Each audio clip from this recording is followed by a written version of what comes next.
Some of you know me, some of you don't. So I'll just quickly tell you a little bit about me and my business.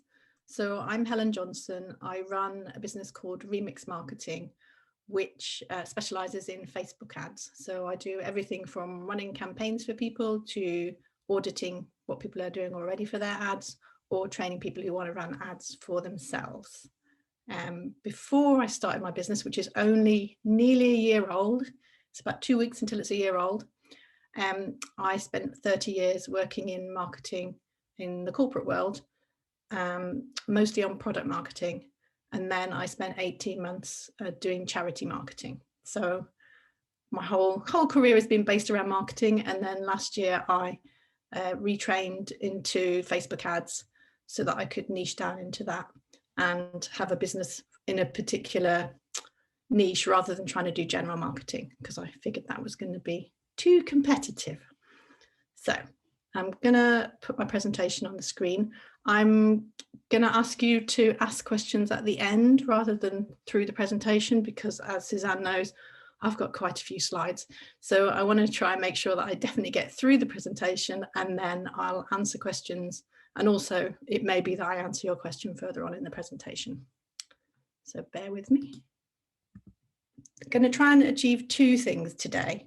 The first one is to give you a bit of a feel whether Facebook ads might be right for your business or not. And the second one is to look at how to create effective Facebook ad campaigns. I'm not going to take you into the platform. It's not a button pressing exercise. It's more around the things that you need to think about if you're creating a campaign.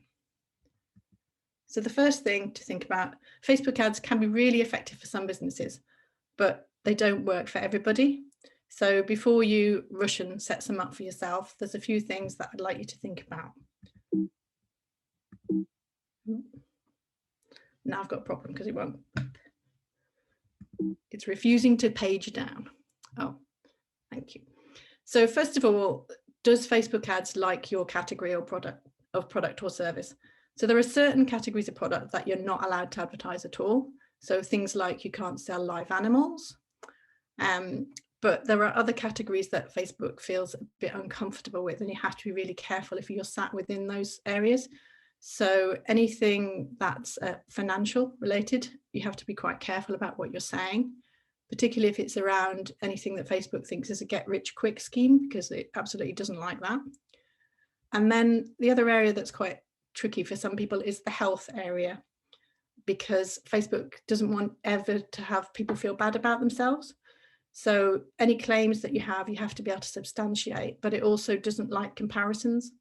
So for instance, if you're a personal trainer and you had clients who lost weight, you couldn't use a before and after shot in the ad or on your landing page, because Facebook doesn't want people to think that they're the fat person to start with and feel bad about themselves. So basically anything that puts them on a bit of a downer, Facebook doesn't like. So if those are the sorts of products that you're working with, it's not that you can't advertise, it's just it's going to be a lot more difficult to advertise. You might have to sign up for some additional vetting from Facebook, but also every time that you submit an ad, then they're going to put more scrutiny on what you've written and your landing page. So the next thing to think about is, can what you're selling or promoting have a high visual impact? So the first thing that your ad is going to need to do is to stop the scroll. When people are sat scrolling aimlessly through their phone, it doesn't really matter what the copy says, because you're not going to read that until you've stopped and looked at the image. So if you're selling a product that is not visually attractive, or you can't think of a way to represent it in a way that's going to make people look at it, then your ad is never going to work. They're just going to keep scrolling. And I'm going to talk a little bit more about how to do that further on in the presentation. Another thing to think about is, do you get a lot of returning customers? Because the economics of advertising are very different if you do. Because if you get a lot of returning customers, then you can be looking at their lifetime value. So if they make 3, 4, 5 purchases, the cost of getting them into your funnel in the first place and creating a customer is going to be carried over all of that sales. Whereas if they only pay you once, then your ad campaign has to make economic sense on its own. And then what's your profit margin? Because if your profit margin is low, Facebook ads are not going to work for you, because there is an element of paying for ads and paying for someone to run them if that's the route you go down, but certainly even just paying for the ads themselves, if your profit margin is low, it's just not going to work for you. And how old are your target audience? So for Facebook, 70% of UK adults have a Facebook account and 40% of them log in every day. So it does have really good reach. But if your audience is really old, maybe not online so much, or really young, maybe on other social channels like TikTok, then Facebook might not be the right platform for you. So there's just some general things. And then for specific areas, for an online retailer, how much have you got to spend? Because Facebook ads are an auction. You are bidding for the space against other advertisers who want the same space. And whilst the amount you're prepared to spend is not the only factor, it's a significant factor. So if you've only got £5 a day or a couple of pounds a day, you're really going to struggle to make impact when you think you've got people like John Lewis on there who are spending millions, particularly in the run up to Christmas. So I would really say to people, think seriously. If you want to do ads, you're much better spending £10 a day for 10 days and seeing how you get on than spending a couple of pounds over a longer period of time, because you're not going to give the algorithm a chance to learn. The next thing to think about is what's the conversion rate on your website? Because if your conversion rate is poor on your website, all your ad is going to do is send more people to somewhere where they're not going to buy, because they're still going to have a bad experience on the website itself. So for an online retailer, you're really looking for about 2% being the ideal conversion rate at which you would start doing ads, unless you're a high ticket item. If you're a high ticket item, 1% can be okay. So if most of your products are over £100, say, then 1% might be okay, because they tend to get more people visiting and browsing rather than making a purchase straight away. But I would certainly say to people, really get your website sorted before you launch ads, otherwise you're going to waste money. And then what's your average purchase value? Because if your average purchase value is less than £20, I wouldn't advise you to do Facebook ads unless you get a lot of returning customers, because you're really, really going to struggle to make them break even. And then for service providers, you really have to ask yourself, can I form an emotional connection with the people I'm advertising to? Because if you can't, if your product's a very dry product, or you haven't thought carefully about your targeting, they're just going to scroll on past. So really think about that. And then also, are you selling a high cost item? Because if you're selling something that's really expensive, your Facebook ad is probably just going to bring people into your funnel. They're not going to purchase off the ad. You really need to be doing more to nurture the relationship. So you'd be putting them into an email sequence, maybe doing things like masterclasses, other things that are going to build trust before they're going to spend hundreds of pounds with you, because they're just not going to do that off a single ad, because they don't know enough about you. And then also just thinking about whether you're selling locally or nationally, because that's going to have a huge impact on your budget. If you're selling locally, you can have a much smaller budget and still be successful. Whereas if you're selling nationally and competing against far more people, then you're going to have to invest a lot more money into it. So they're just a few things to think about before you even say, yes, Facebook ads are for me. So then come into the ad itself. Really, there's a few things to think about. First of all, in general, when you're spending money on Facebook ads, most of the people who see your ads don't know your brand. The whole point of them is that you're bringing them into your funnel.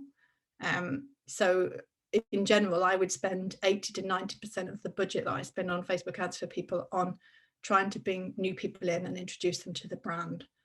So you have to think very carefully about that. Also, when you're on the Facebook feed, you go on your Facebook feed to see what normal people, we're not normal people because we have a business, so we normally have our own business page and things, but most people who are on Facebook They're just there to relax. They want to see what their mates are up to, maybe post a few things that they've been up to, maybe go into a group of a hobby, that kind of thing. But they're there to relax and they're pretty chilled out. They're not there to shop. So they're not actively looking for your product and they're not thinking about immediately making a purchase. So it's not like a Google ad where with a Google ad, you have already thought you want something or you're already researching a subject. With a Facebook ad, you're starting them on that journey. So they're in a very different frame of mind, and that means that you need to think really carefully about the way that you're going to try and interact with them. So you need to meet them where they're at. So with an ad that looks at home in the feed. So anything that looks really sort of curated or professional is going to stick out like a sore thumb in a Facebook feed. And anything that's using a lot of formal language, again, is really going to stick out like a sore thumb and is going to turn people off straight away because that's not the mood they're in. So even if you're a service provider, you probably want to be a bit more casual looking than you normally would on, say, a LinkedIn ad or even on your own website, so that people feel at home with you in the mood that they're in, because they're not in business mode, they're in relaxing at home mode. So when it comes to creating an ad in general, I would say natural and relaxed is a really good place to think about when you're pulling your ad together. People want to see you as a person, so, and start to sort of feel some kind of interaction with you as a person or your product. So things like videos to camera. So I would absolutely recommend using selfies and using a video that you've made yourself rather than a highly professional studio setting, because that's just not going to look at home in the feed. So in terms of the actual pulling that ad together, there's 6 main components. First of all, what's your offer? Secondly, what's your objective and how are you going to measure your success? Then you've got the audience that you're going to send the ad to, copy, the image, and the landing page. So a little bit more detail about each of those. First of all, the offer. Now, I really can't stress this enough. If you don't get this right, you're not going to get the results you hope for. This is the most important element of what you pull together. So your offer has got to be something that is really interesting to your audience. It's not about you, it's about the audience, and it's also about Facebook and what Facebook wants, because unlike your organic posts, Facebook has complete control over whether you're allowed to use your ad or not. And it's going to use its criteria. So from Facebook's perspective, it wants people to enjoy being on its feed, and it wants them to come back. It wants them to spend as much time as possible there. So it likes ads that people interact with. It likes ads that make people feel good. And it's always going to put that filter over everything else when it's looking at whether or not it's going to approve your ad in the first place. And then when it has approved your ad, the extent to which it's going to distribute it, because it's not just about the amount you're prepared to bid. It's also about how appealing it thinks it's going to be on the platform. So really think carefully about, is the ad something that the people I'm planning to send it to are interested in? And it's really, really, really important that it's not about you. It's always about what's interesting to them. What problem are you going to solve for them? So it doesn't have to be something that's new. And I think that's really important to stress. A lot of businesses, particularly product-based businesses, are always thinking about what's new and what they've just introduced. But probably 95% of the people who see your ad, maybe more, don't know your brand. So when you're thinking about what you want to put in front of them, things that do well for your company are really good things to consider. And I would definitely say don't be all about the new. So one of the things it could be, and probably should be, if you're a product-based business, is a bestseller. And I'm going to tell you a little secret now. So this ad on the right hand side may look really boring and strange to you, but this is my best performing ad across all my customers by a country mile. And the reason that it is because it's talking to a specific audience who want a specific product. It is a bestseller for the company that it's for, year in, year out. It's really boring for everybody else.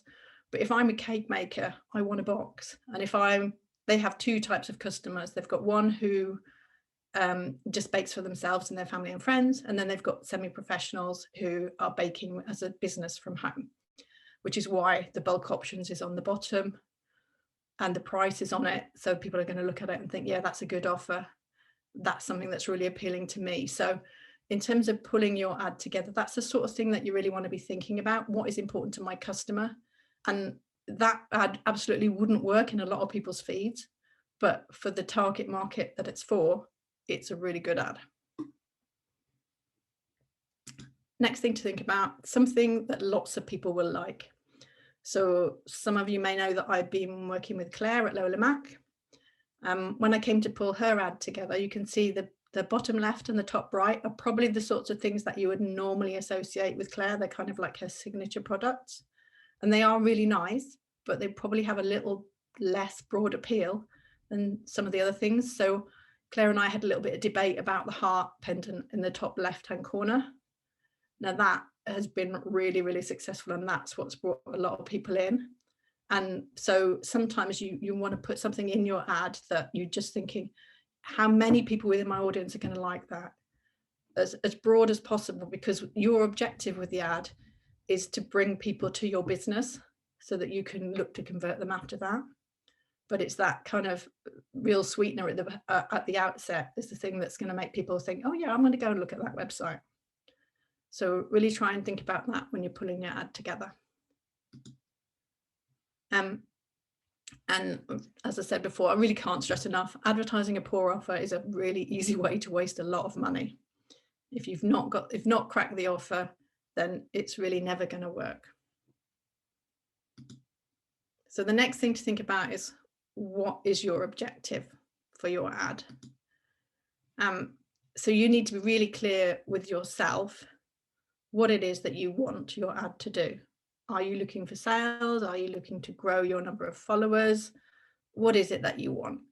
And when you set the ad up, you have to tell Facebook exactly what it is that you want.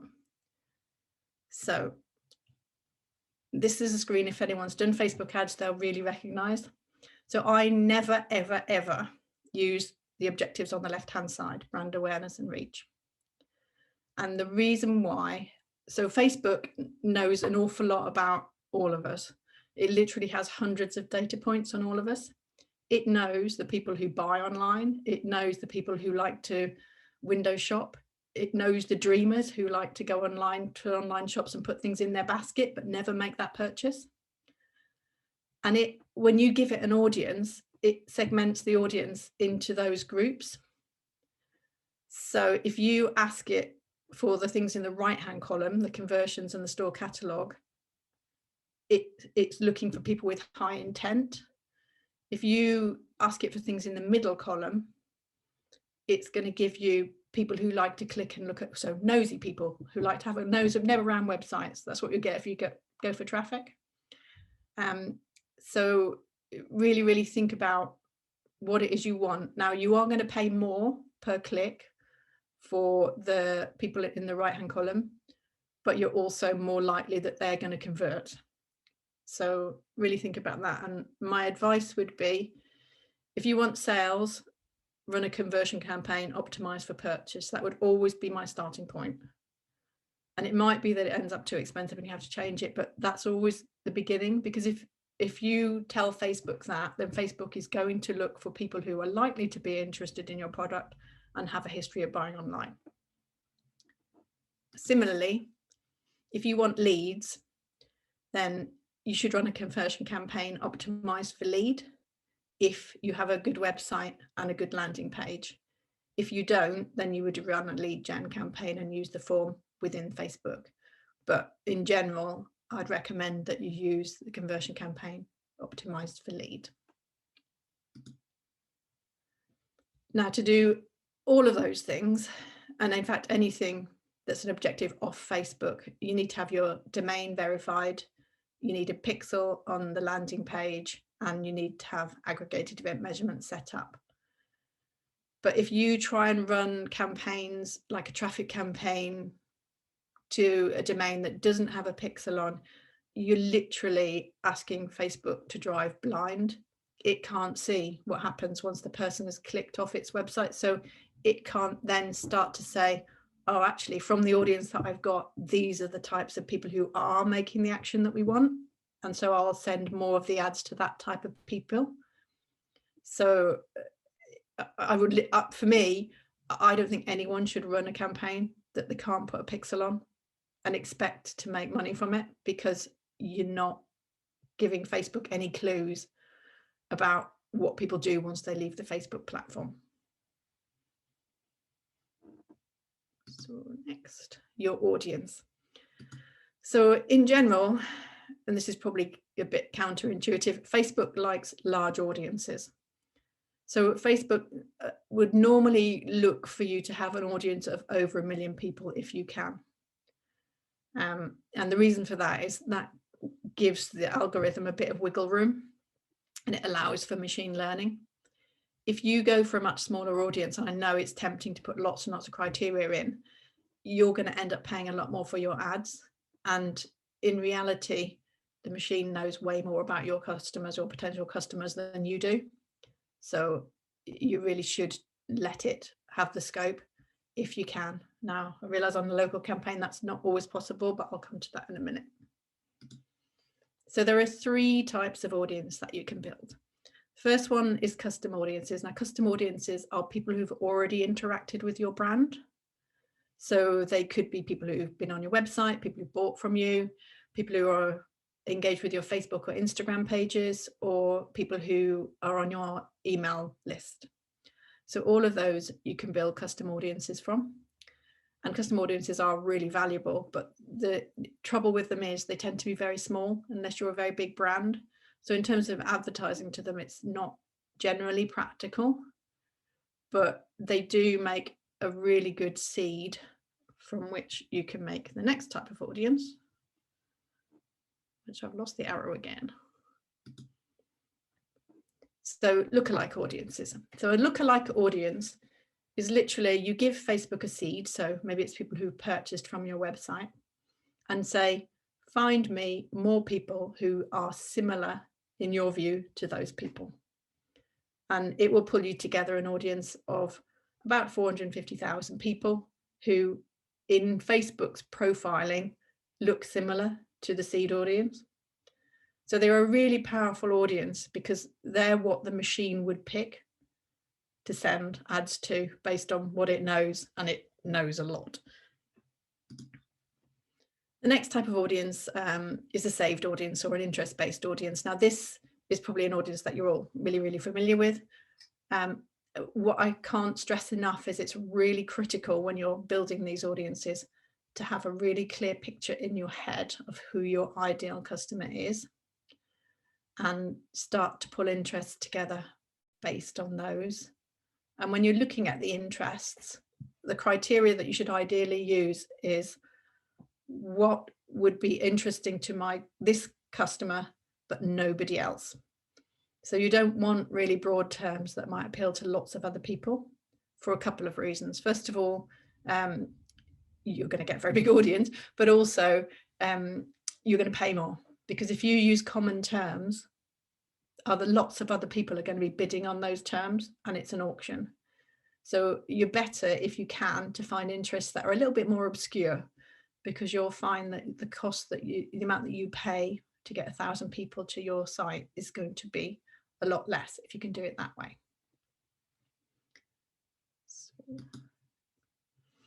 So in terms of what I would recommend for audiences, if you have not got a particularly big budget, so if you're running a local campaign and your audience is in the tens or hundreds of thousands, I wouldn't put any other criteria onto your audience to narrow it down. Don't try and put interests on top of that. So you just drop a pin and a radius around it, or you could use specific postcodes. we're going to use the ad itself to speak to the people it's going to be interested in. The copy and the picture are going to be much more important, rather than trying to narrow the audience down to people within that area who are going to be interested.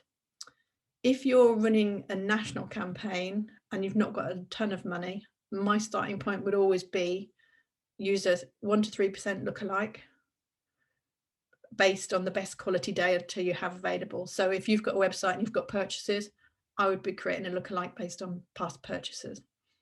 If you're a new business and you maybe only got an Instagram page, then you might have to build it on Instagram engagers. And sometimes you use a combination of them together, but that would be one audience. And the second audience is going to be a saved audience, an interest-based audience. So it's basically, the first one is what the machine would pick. The second one is what I would pick based on my ideal customer. And as I said, really stay away from broad terms. So things like, if I was in jewelry, I definitely wouldn't pick Pandora, because a huge section of the population is going to be interested in that. And then a lot of them might not. So for someone like Claire, where it's a handmade item, the appeal isn't just that it's jewelry, the appeal is that it's handmade. So I'm then looking at that area to build interest from.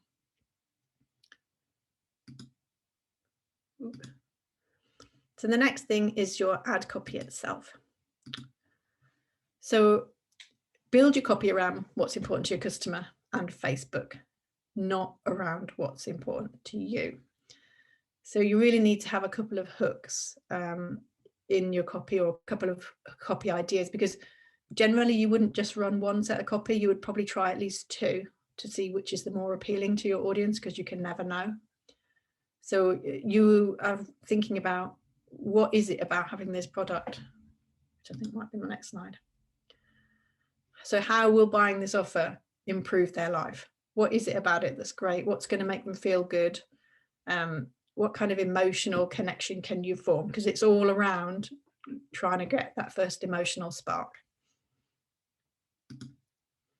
You want to keep it really simple in terms of the copy. So don't try and do too many things with the copy. And always remember that the job of the ad is to create the initial interest and to send people to somewhere. The conversion is not going to be in the ad itself. Their decision to purchase happens where they land, where you're going to be able to give them a lot more information and have a much better interaction with them. But it's the whole point is that initial emotional connection and thinking, yeah, I'm going to go and find out a bit more about this. That's what the ad is there to do.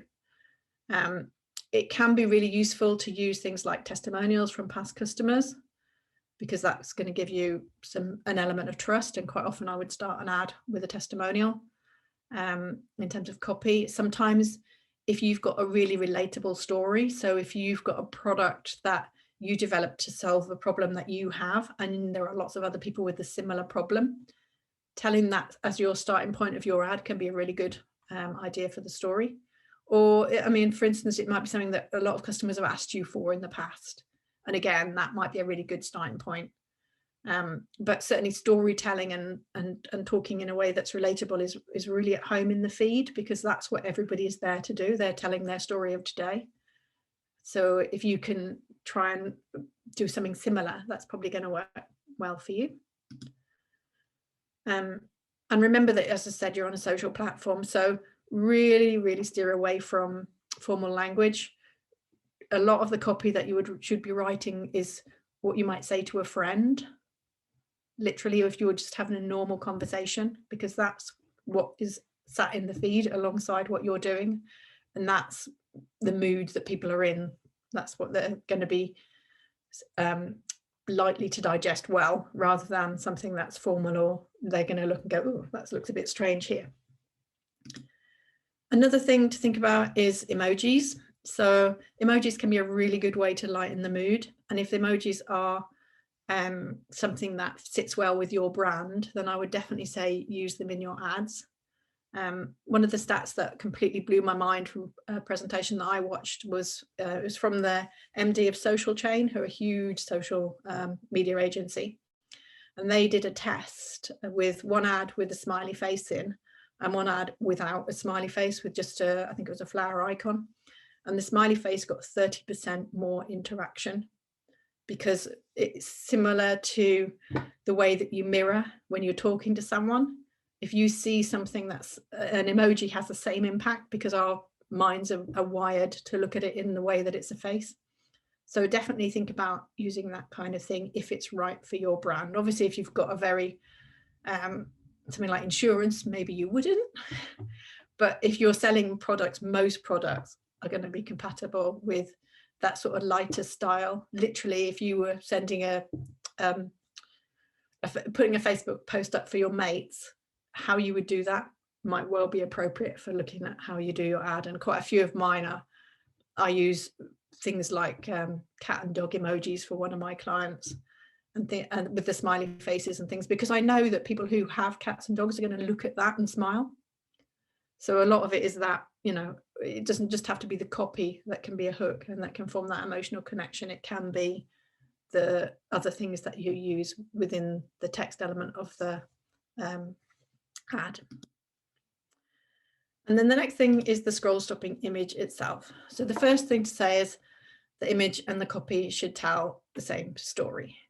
And you're really looking for, you would normally start with the copy. You would normally write the copy first. And then you would think, what can I use in terms of imagery that tells that same story in a really concise way. And I would also always recommend to you that you always use more than one ad format. So for all my clients, I would always use a single image as one of the formats. And then depending on what the product is, if it's a physical product, I would normally use a carousel as my second ad. But I've also used video, and video works really well too. So if you're somebody like a coach, I would recommend that you do one video, one single image. So you really, a lot of your success in Facebook ads is around testing different formats and finding out what works, because best will in the world, no one ever gets it right. And one of the courses that I've done this year, one of the best Facebook ad trainers in the world, so she still gets it wrong 60% of the time. So it is really about being open to learning and looking at what's worked and what hasn't and evolving what you've done.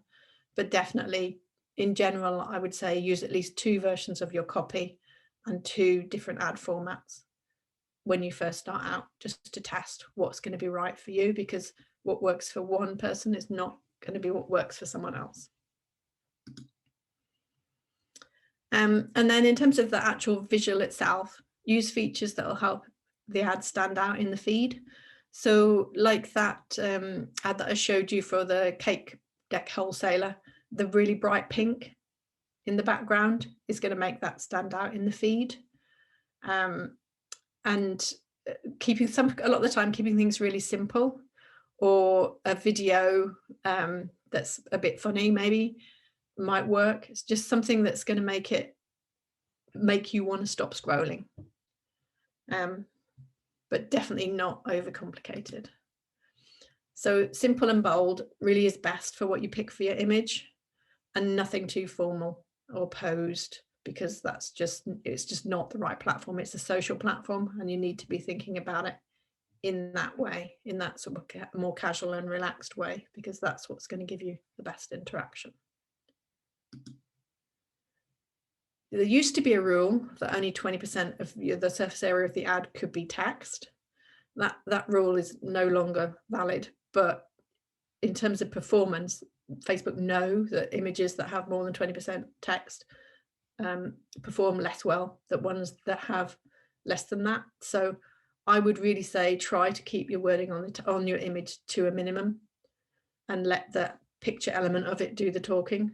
The only exception to that is obviously at the moment there's loads of sale ads where the word is the image.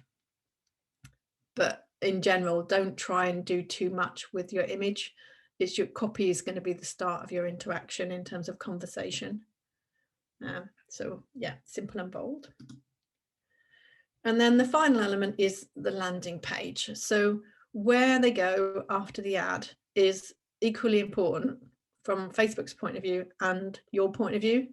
And when they're deciding whether or not an ad is going to be allowed to be released, they scan the landing page as well as the ad itself.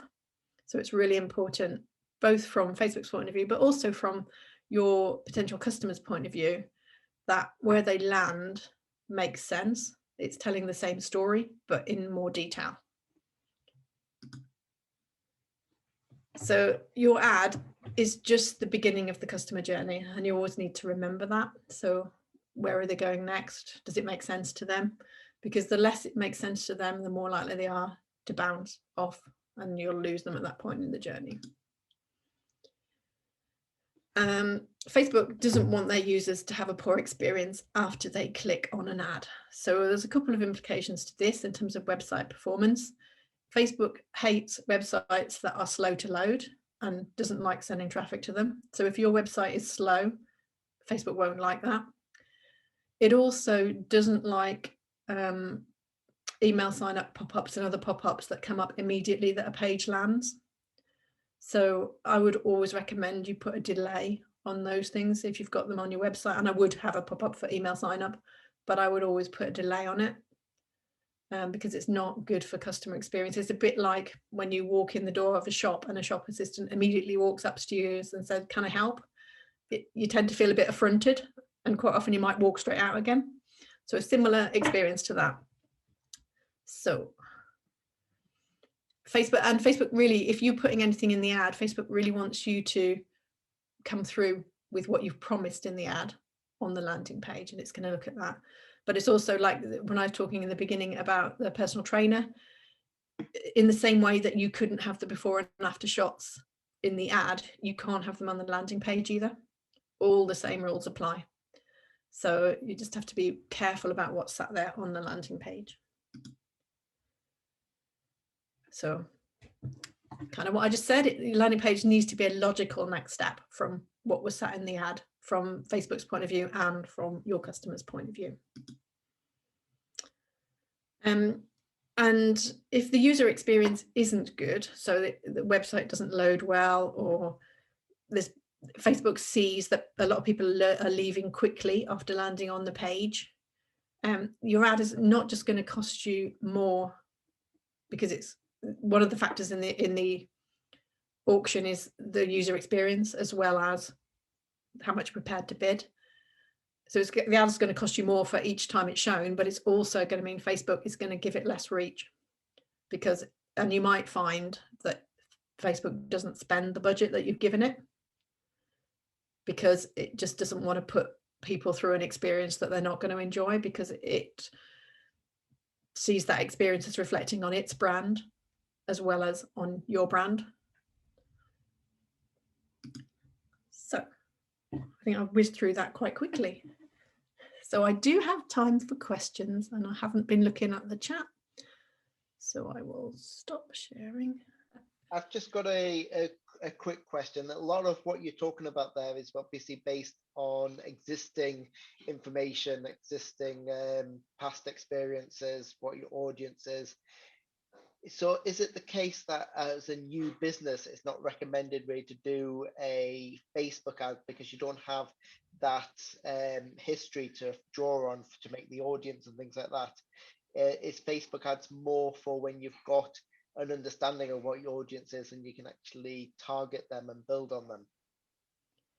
So you can use Facebook ads as a new business, but you really need to be quite clear in your own mind who your ideal client is, so that you can build a really credible interest-based audience. And it may be that you would start off by doing ads that were things like traffic, so rather than a conversion ad, because then if you've got the pixel on your site, Facebook can start to learn the sorts of people who are interested in what you're talking about. A traffic ad will cost you a lot less, but it's much less likely to convert, but it starts to build a bit more data that you can then use to build your lookalike audiences and your custom audiences. So it's just, it takes a little bit longer in the pipeline, depending on what your product is, to be fair. I mean, if you're a product-based business, you might get away with switching pretty quickly to conversion, particularly if you're not too expensive. Anything that's less than £50, a lot of people will buy an impulse. Once it's above £50, then it's a much more considered purchase, and you need to spend more time building trust. But it can work, but it's just, if you want from day one, if you're thinking I'm going to put a bit of money behind this and I'm going to get sales straight away, you're probably kidding yourself, if I'm absolutely honest about it. And it's obviously a bit more difficult if you're service-based business, that's a bit more niche and you don't have that sort of visual element, I'm assuming, as well, behind Yeah, you're going to struggle if you've not got a visual element. I would say if you're a service-based business, so things like video might work quite well for you if you can talk about what the product does, show it in action. Certainly things like video testimonials, if you've got anything like that from past clients, those sorts of things really gives you some credibility. That's probably where I would say to start, but on the understanding that you're going to need to build a relationship, particularly if you're an expensive product. So you would really, I mean, any service business, I would really recommend that they've got a strong email sequence sat behind their Facebook ads to start to build more of the story and more of the interaction. Cool. Helen, morning. Morning. I was trying to ask, you've been gradually working on increasing my budget. I want to help people decide when is the right time to do that. How do they know that it's working and that they should invest more money? So that really depends on what their success criteria are when they start out. So when I said you need to be really clear on what your objective is and what your success criteria is. So if you're hitting your success criteria, normally that would either be the cost per acquisition or the return on ad spend, the two normal metrics that people would use, and they're always going to be business specific.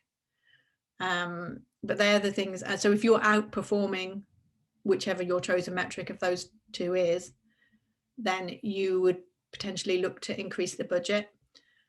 You would normally, or you should never increase the budget more than 30% in a single go, because if you do, you really confuse the algorithm, because you're suddenly asking it might not have a pool of more than 30%. Like if you want to double it, or 10 times it, some people do, it's not immediately in its mind got another 10 times the number of people who are the same as the people who've already done what you want. So you need to increase it gradually, and normally you would say increase it maybe 20% every 4 or 5 days if that's what you're looking for, because the only way that you can do it the opposite way is to create a brand new campaign rather than putting a bit more money into your existing campaign. But once you create a new campaign, you're putting everything back into learning, so it's back into day one. So all of the history that you've got and the things that has helped it refine who it's showing things to are lost. And there, so if you're not hitting the success metrics with your existing audiences, then you're going to need to think about other avatars that might be appropriate and start building new interest-based audiences, which is one of the things that you and I have been doing. So we've now got creative writing as one of our interests, and people who like colourful clothing as one of the interests, which maybe don't sit immediately with stationery, but we're looking at people who like certain things. So yeah, so there's two ways to scale basically. Either you scale by creating new audiences and new campaigns, or you gradually build the budget in your existing campaign, but not beyond the point of the success metric. And particularly not at the moment, because at the moment the Facebook platform is not particularly stable. It's very up and down, and that's because of the ISO 14.5. So if any of you have got an Apple device, you might have been offered the option to opt out of tracking, but on apps, if you have, then those figures are no longer reported in the Facebook figures for your campaigns. So any sales that you get from them are no longer reported in the figures. If you have API tracking set up, you can see the number of purchases from those people, but you can't see the value, and you can't optimize campaigns for them. So if you're trying to compare a campaign from last year to this year, you can't do it because you're not looking at the same data set. If that makes some sense, or if I've maybe gone a bit far. No, it makes a lot of sense. Any other questions? Have I made your head spin? Have I made it any simpler? Question from Kate. I've got one. My business is a children's business. So for me, I struggle as how I target the children through parents. How would you, I find that a minefield. How do I, if there's any advice or how you would pick an audience that you need to, is it people who've got children at a specific age or Yeah, you can do that. interest in a child or? Yeah, you can certainly build audiences based on age of child. That's one of the options that is sat there within it. And then you could potentially think about things like where might the family shop, that kind of thing.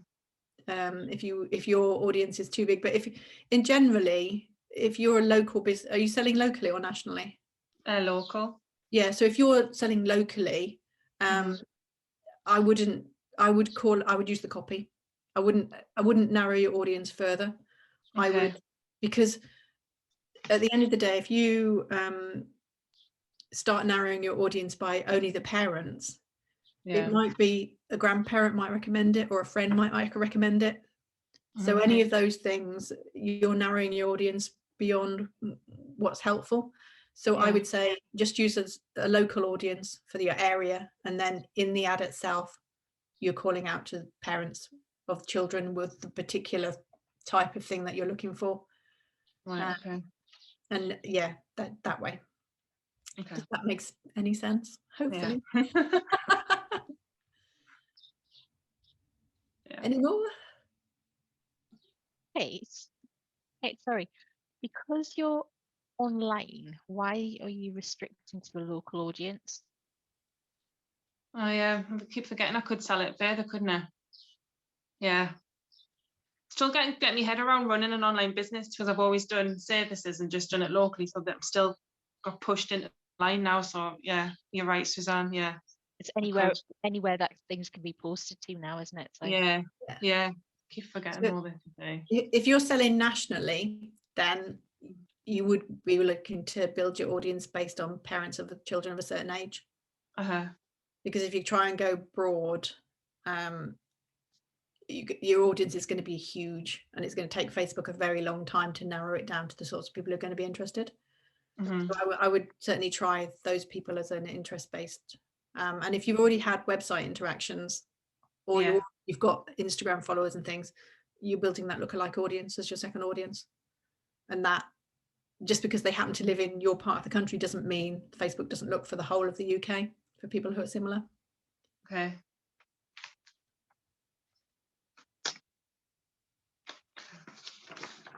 Cool.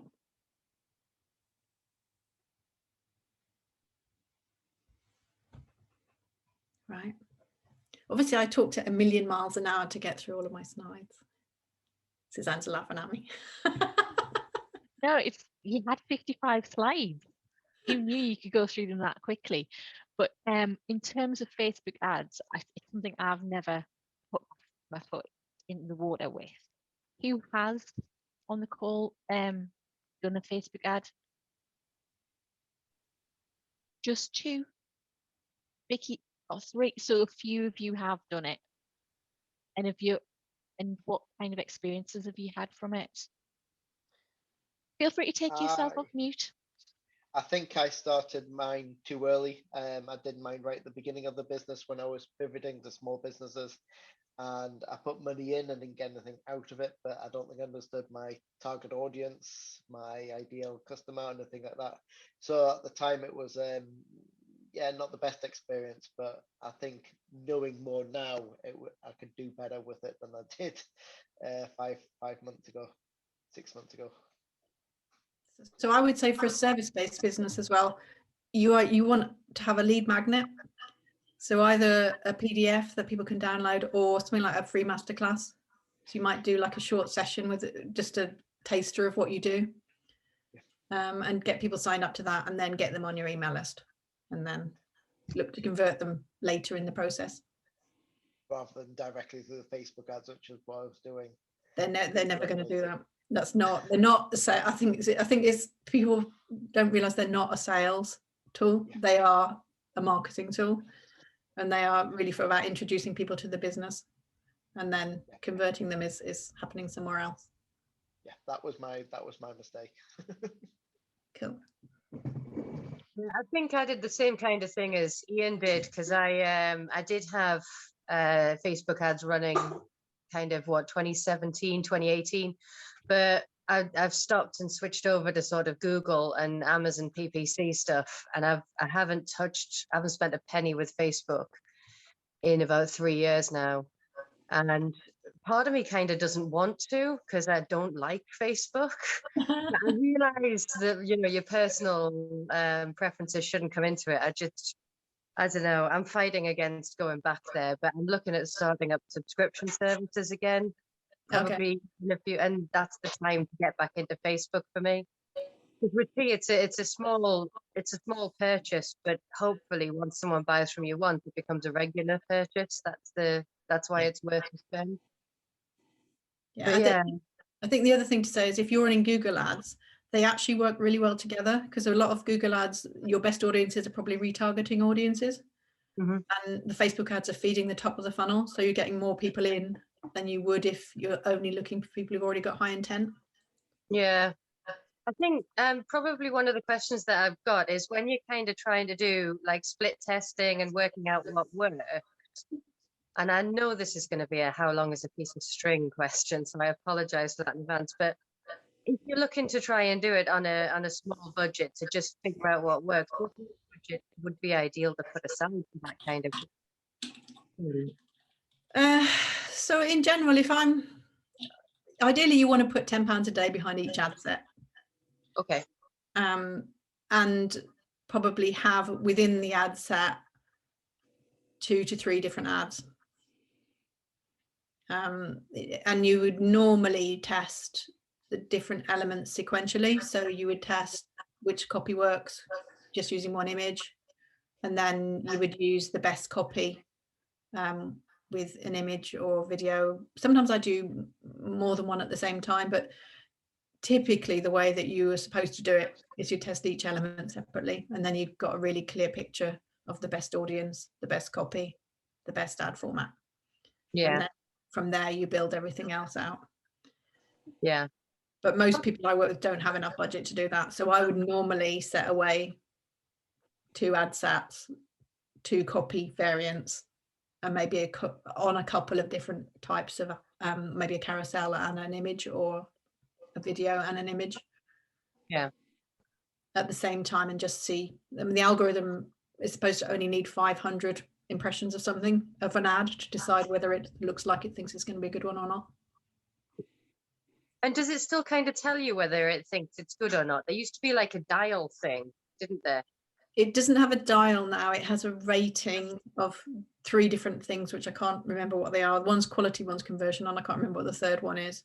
But you have to have a certain number of impressions for it to feed that out. And it doesn't always make much sense, because it's looking at the performance of the people who other people are bidding against for the same people.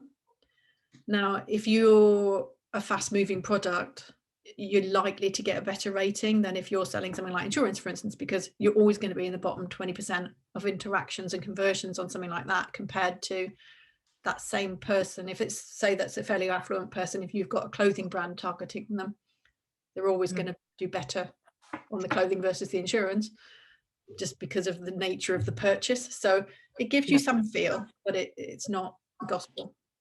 Okay. Well, thank you very much. A clear answer.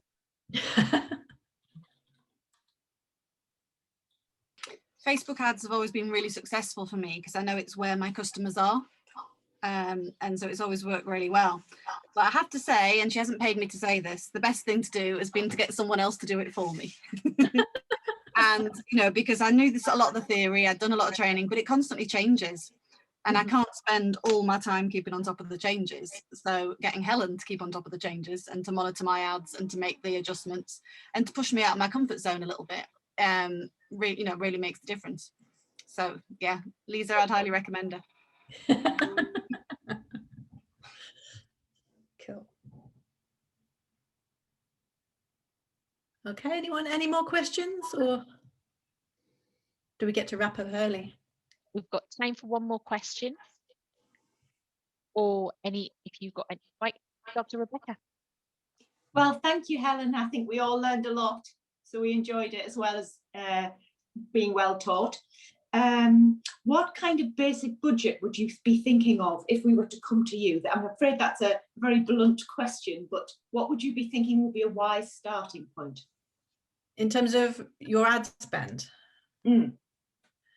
So I would never go with less than £10 a day for 10 days as your starting point, because you're not giving the algorithm a chance to learn. And actually, one of the things that I didn't say is, when you first put an ad up, on day one, you are not going to see a flood of sales, because normally you've given the Facebook algorithm a couple of million people it can potentially show the ad to.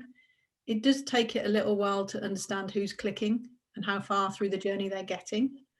So normally, if you're putting an ad up, sit on your hands for at least 3 days and don't change anything, because it's very tempting to panic and start mucking around. As soon as you muck around, you put it back to stage 1 of learning. Anything it's learned already, it forgets. So you just have to put them up and walk away, which, to be fair, they're generally taking a little bit longer than they used to as well to come to some kind of equilibrium. So part of the trick in Facebook ads is knowing when to leave well alone, as well as, because too much, it doesn't like too much change. So yeah, you have to accept that I've committed that amount of budget and I'm going to leave it. I've given it my best shot, and really, ideally, I don't try and look at things for a week and see at the end of a week, right, what's it doing? Is it doing, unless I can see there's an ad that's absolutely appalling. Maybe I've got one that's got a click-through rate of a quarter of everything else, and I might turn that off earlier. But in general, you've just got to leave it to find its feet. Thank you.